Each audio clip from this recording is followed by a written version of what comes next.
Umaasa ang Philippine Badminton Association na muling sisigla ang interes ng mga Pilipino sa badminton sa pamamagitan ng mas maraming international tournaments sa bansa at paghubog ng mga bagong atleta. Para sa detalye, narito muli ang ating teammate na si Paulo Salamatin. Umaasa ang Philippine Badminton Association o PBAD na muling magkakaroon ng malakas na suporta ang badminton sa bansa kasabay ng patuloy na pagsikat ng mga racket sports sa Pilipinas. Inaasahan ng pambansang samahan na makatutulong ang pag-host ng kauna-unahang Philippine Junior International Series 2026 upang mas mapakilala ang sport sa mas maraming Pilipino, lalo na sa mga kabataan. Definitely, that is the goal, to bring back yung boom ng badminton. We all love the sport, so we want everybody to continue enjoying it.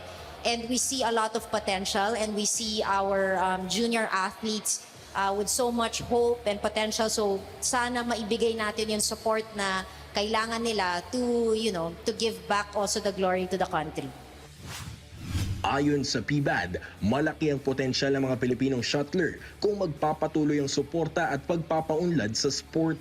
Binigyang diin din ng federasyon na mahalaga ang pagkakaroon ng mga atletang magsisilbing inspirasyon sa susunod na henerasyon, katulad ng epekto na naidulot ni Filipino tennis star Alex Ayala sa pagsikat ng tennis sa bansa.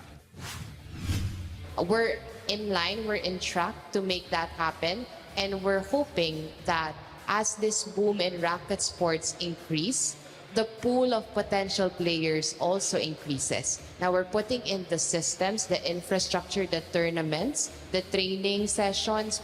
We have trainings for coaches, for umpires as well, to create that enabling environment for the next badminton superstars to come out of this pool and then work with us, be supported by us to be the next Filipino Badminton Olympian.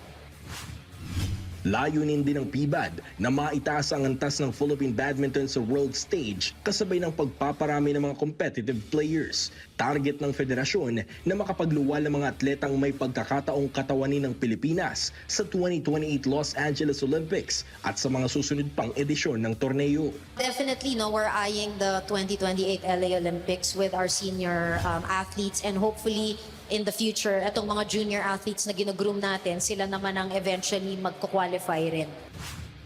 Bukod sa paglinang ng mga elite athletes, patuloy rin ang hakbang ng PBAD upang gawing mas madaling malapitan at mas maengganyo ang mga Pilipino na muling tangkilikin ang sport na badminton. Paulo Salamatin, para sa atletang Pilipino, para sa bayan.